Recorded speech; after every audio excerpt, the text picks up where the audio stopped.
বাংলাদেশের সর্বশেষ গুরুত্বপূর্ণ আপডেট সংবাদে আপনাকে স্বাগত। শুরুতেই সংবাদ শিরোনাম, পরে বিস্তারিত। শুরুতেই জানিয়ে দিব, খুলে দেওয়া হয়েছে কাপ্তাই বাঁধের 16টি গেট। দক্ষিণ পূর্ব এশিয়ার অন্যতম বৃহৎ কৃত্রিম জলাধার কাপ্তাই হ্রদের পানি বিপদসীমার কাছাকাছি হয় রাঙামাটি কাপ্তাই বাঁধ দিয়ে পানি ছাড়ার সিদ্ধান্ত নিয়েছে কর্ণফুলী পানি বিদ্যুৎ কেন্দ্র। আর সকাল 8:10 কাপ্তাই বাঁধের 16টি স্পিলওয়্যার বা জলকপাট খুলে দেওয়া হয়েছে। কাপ্তাই জলবিদ্যুৎ কেন্দ্রের ব্যবস্থাপনা পরিচালক আব্দুল জাহের বিষয়টি নিশ্চিত করেছেন। এরপর জানিয়ে দিব, দুপুরের মধ্যেই 7 জেলায় ঝড়ের পূর্বাভাস। 2 নম্বর নৌ হুঁশিয়ারি সংকেত। ভারী বর্ষণে দেশের বিভিন্ন জেলায় বন্যা হয়েছে। বন্যার পানি কমলেও হঠাৎ করে আবার ঝড়ের পূর্বাভাস দিয়েছে। পূর্বাভাসে বলা হয়েছে, আজ দুপুর 1টার মধ্যে ঢাকা ছাড়াও রাজশাহী, পাবনা, বগুড়া, টাঙ্গাইল, কুষ্টিয়া, ফরিদপুর এর উপর দিয়ে দক্ষিণ অথবা দক্ষিণ পূর্বাঞ্চল থেকে ঘন্টায় 60 থেকে 80 কিলোমিটার বেগে অস্থায়ীভাবে ঝোড়ো হাওয়া সহ বৃষ্টি অথবা বজ্রসহ বৃষ্টি হতে পারে। এবারে জানাবো, নদীর পানি কমতে শুরু করেছে, তবে এখনও বিপদসীমার উপর 6 নদীর পানি। ভারী বৃষ্টি প্রবণতা কমে আসায় নদীর পানি যেমন ভাটিতে নামতে শুরু করেছে, তেমনি বন্যা পরিস্থিতির উন্নতি হতে শুরু করেছে। তবে এখনও গোমতী, ডাকাতিয়া, মুহুরী, কহুয়া এবং সিলোনিয়া নদী পয়েন্টে পানি বিপদসীমার উপর দিয়ে প্রবাহিত হচ্ছে। জানিয়ে দিব, জামাত ইসলাম নিষিদ্ধ, তারেক রহমানের ফেরা এবং সরকারের মেয়াদ নিয়ে যা ভাবছে রাজনৈতিক দলগুলো। এদিকে 37 দিন পর চালু হলো মেট্রো রেল। কোটা সংস্কার আন্দোলন ঘিরে রাজধানীর ঢাকাসহ দেশের বিভিন্ন স্থানে সহিংসতার ঘটনা ঘটেছিল, যার ফলে বন্ধ ছিল মেট্রো রেল চলাচল। দীর্ঘ 37 দিন বন্ধ থাকার পর রোববার 25 আগস্ট থেকে পুনরায় চালু হয়েছে মেট্রো রেল। জানা গেছে, রোববার সকালে উত্তরা স্টেশন থেকে মতিঝিলের উদ্দেশ্যে সকাল 7:10 প্রথম ট্রেন ছেড়ে গেছে।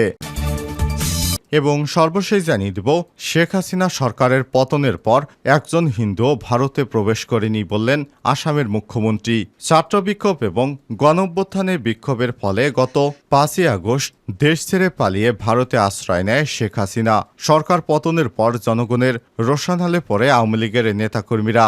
এ সময় সংখ্যালঘুদের কয়েকটি বাড়িঘরে হামলার ঘটনা ঘটে বলে অভিযোগ করে ভারতীয় মিডিয়া। বাংলাদেশে সংখ্যালঘুদের উপর হামলার বিষয়ে সামাজিক যোগাযোগ মাধ্যম ভারতীয় বিভিন্ন অ্যাকাউন্ট থেকে নানা অপতথ্য ছড়ানো হচ্ছে বলে দাবি করা হয়। ভারতীয় মিডিয়াগুলোতে পুরনো ছবি দেখিয়ে ভুয়া দাবি করা হয়। পাশাপাশি উস্কানিমূলক বক্তব্য দেয় অনেক রাজনৈতিক নেতা। তবে সর্বশেষ হিন্দুদের প্রবেশ নিয়ে মুখ খুলেছে ভারতের উত্তর পূর্বাঞ্চলীয় রাজ্য আসামের মুখ্যমন্ত্রী হিমন্ত বিশ্ব শর্মা। তিনি ভারতীয় বার্তা সংস্থা পিটিআইকে জানিয়েছে, শেখ হাসিনার পতনের পর বাংলাদেশ থেকে একজন হিন্দুও ভারতে প্রবেশের চেষ্টা করেনি। প্রিয় দর্শক, এতক্ষণ শুনছিলেন সংবাদ শিরোনাম, এবারে বিস্তারিত। তবে তার আগে বন্ধুরা, অনুরোধ থাকবে এই সংবাদটিতে একটি লাইক দিন। এই চ্যানেলে আপনি নতুন হয়ে থাকলে আমাদের সংবাদটি দেখতে দেখতে চ্যানেলটি সাবস্ক্রাইব করে রাখুন, যাতে করে বন্ধুরা আমাদের পরবর্তী লেটেস্ট আপডেট সংবাদগুলো সবার আগে আপনার কাছে পৌঁছে যায়। কমেন্ট করে আপনার মূল্যবান মতামত জানিয়ে দিন আপনার এলাকার সর্বশেষ বন্যা পরিস্থিতি।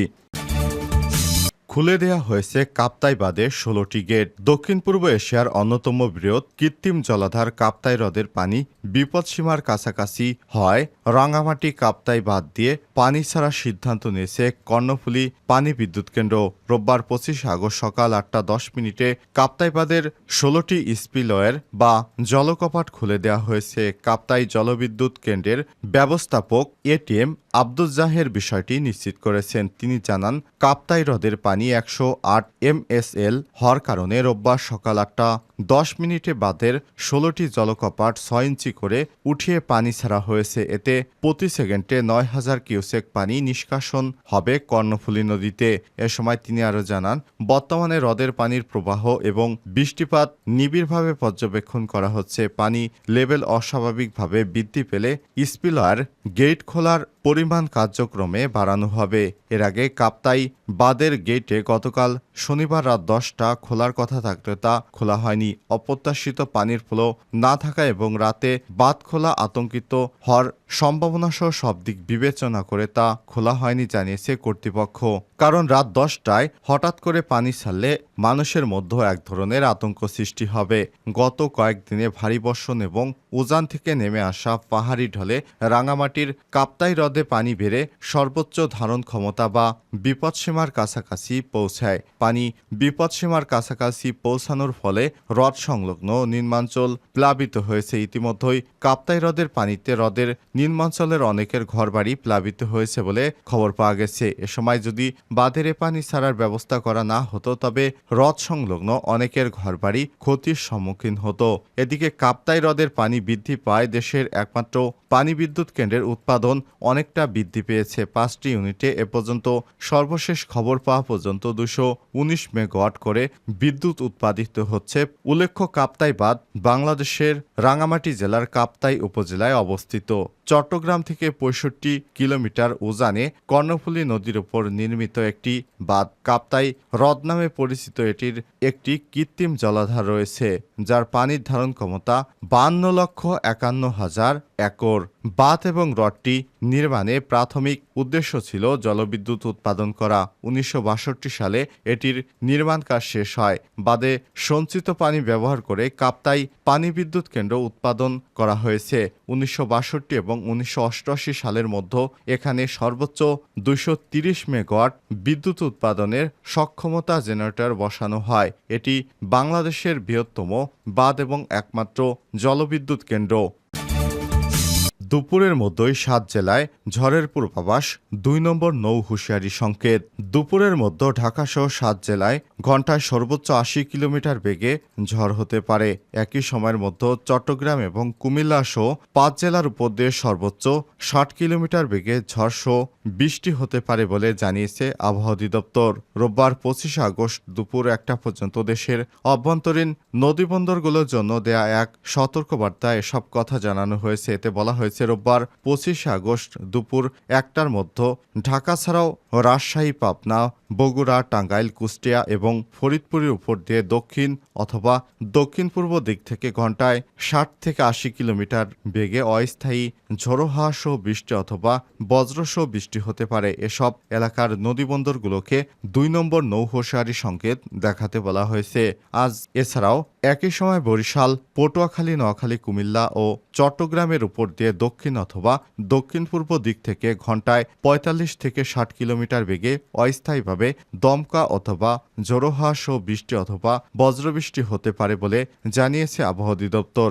এসব এলাকার নদীবন্দরগুলোকে 1 নম্বর নৌ সতর্ক সংকেত দেখাতে বলা হয়েছে। এদিকে আগামী 48 ঘন্টার মধ্যে দেশের 3 বিভাগের কোথাও কোথাও ভারী বর্ষণ হতে পারে বলে পূর্বাভাস দিয়েছে আবহাওয়া অধিদপ্তর। শনিবার আবহাওয়াবিদ মনোয়ার হোসেনের সই করা ভারী বর্ষণের সতর্কতায় এমন তথ্য জানানো হয়েছে। সতর্কবার্তায় বলা হয়েছে সক্রিয় মৌসুমী বায়ুর প্রভাবে শনিবার সন্ধ্যা 6টা থেকে পরবর্তী 48 ঘন্টায় খুলনা, বরিশাল এবং চট্টগ্রাম বিভাগের কোথাও কোথাও বিচ্ছিন্নভাবে ভারী বর্ষণ 44 থেকে 88 কিলোমিটার বাই 24 ঘন্টা হতে পারে। এর ফলে চট্টগ্রাম বিভাগে পাহাড়ি এলাকায় কোথাও কোথাও ভূমিধসের সম্ভাবনা রয়েছে বলে উচ্চ সতর্কতা জারি করা হয়েছে। এখনও বিপদসীমার উপরে 6 নদীর পানি। ভারী বৃষ্টির প্রবণতা কমে আসায় নদ নদীর পানি কমতে শুরু করেছে। শুরু হয়েছে বন্যা পরিস্থিতির উন্নতি। তবে এখনও গোমতী, ডাকাতিয়া, মুহুরী, কোহোয়া এবং সিলোনে নদী পয়েন্টে পানি বিপদসীমার উপর দিয়ে প্রবাহিত হচ্ছে। বন্যা পূর্বাভাস এবং সতর্কীকরণ কেন্দ্র জানায় আজ দেশে 6 নদীর 9টি স্টেশনের পানি বিপদসীমার উপর দিয়ে প্রবাহিত হচ্ছে। শুক্রবার 23 আগস্ট 7 নদীর 16টি স্টেশনের পানি বিপদসীমার উপরে ছিল। জামাতকে নিষিদ্ধ, তারেক রহমানের ফেরা এবং সরকারের মেয়াদ নিয়ে যা ভাবছে দলগুলো। বাংলাদেশে আওয়ামী লীগ সরকারের পতনের পর এতদিন সরকার বিরোধী আন্দোলন করে আসা দলগুলো এখন নতুন নতুন পরিস্থিতির মুখোমুখি হচ্ছে। নেতাকর্মীরা একে বর্ণনা করছেন সুসময় হিসেবে। বিবিসি বাংলার প্রতিবেদন। মামলার ভয় নেই, কর্মসূচিতে আইনশৃঙ্খলা রক্ষাকারী বাহিনীর বাধা নেই, গ্রেপ্তার হওয়ার ঝুঁকি নেই। ফলে দলগুলো এখন নতুন উদ্যমে রাজনীতির মাঠে নেমেছে। বিএনপি চেষ্টা করছে দেশব্যাপী দল গুছিয়ে নির্বাচনের জন্য নেতাকর্মীকে প্রস্তুত করতে। করতে ইতিমধ্যেই স্থায়ী কমিটিতে নতুন মুখ হিসেবে স্থান পেয়েছে দলের ভাইস চেয়ারম্যান মেজর অবসরপ্রাপ্ত হাফিজউদ্দিন আহমেদ এবং অধ্যাপক ডাক্তার এজেএম জাহিদ হোসেন। অন্যদিকে জামাত চেষ্টা করছে ছাত্র আন্দোলনে আহত নিহতদের পাশে দাঁড়ানোর মতো কর্মসূচি দিয়ে জনসম্পৃক্ততা বাড়াতে। তবে একই সঙ্গে অন্তর্বর্তীকালীন সরকার এবং নির্বাচন নিয়েও নিজস্ব মতামত দিয়েছে দলগুলো। এক্ষেত্রে রাষ্ট্র সংস্কার এবং নির্বাচনের প্রস্তুতির জন্য অন্তর্বর্তীকালীন সরকারকে বিএনপি এবং জামাত ইসলাম যৌক্তিক সময় দেওয়ার কথা বলছে। তবে গণতন্ত্র মঞ্চের অন্যতম শীর্ষ নেতা এবং বিপ্লবী ওয়ার্কার্স পার্টির সাধারণ সম্পাদক সাইফুল হক বলছেন, অন্তর্বর্তীকালীন সরকার কতদিন কি সংস্কার করবে তার একটা রূপরেখা খুব দ্রুতই দেওয়া উচিত। কিন্তু রাজনৈতিক দলগুলো সরকারের কাছে আসলে কি চায়? নির্বাচনের জন্য দলকে তৈরি করতে চায় বিএনপি। আওয়ামী লীগ সরকার পতনের পর ঢাকা রাজপথে প্রথম বড় ধরনের যে শোডাউন হয় সেটা করেছে বিএনপি। সরকার পতনের একদিন পর নয়াপল্টনে মহাসমাবেশে অংশ নেয় দলটির হাজার হাজার নেতাকর্মী। তবে এরপর আর বড় কোনো কর্মসূচি দেখা যায়নি দলটির, বরং অঙ্গ সংগঠন সহ বিভিন্ন অনুষ্ঠানে দলটির প্রতিষ্ঠাতা জিয়াউর রহমানের মাজার, নেতাকর্মীদের ফুল দিয়ে শ্রদ্ধা জানানো এবং আন্দোলনে আহত নিহতদের দেখতে যাওয়ার মতো রুটিন কার্যক্রমই ছিল বিএনপির সীমাবদ্ধ। এর মধ্যে স্থায়ী কমিটি সহ বিভিন্ন কমিটিতে কিছু রদবদল করেছে বিএনপি। বহু নেতা কারামুক্ত হয়েছেন এবং হচ্ছেন।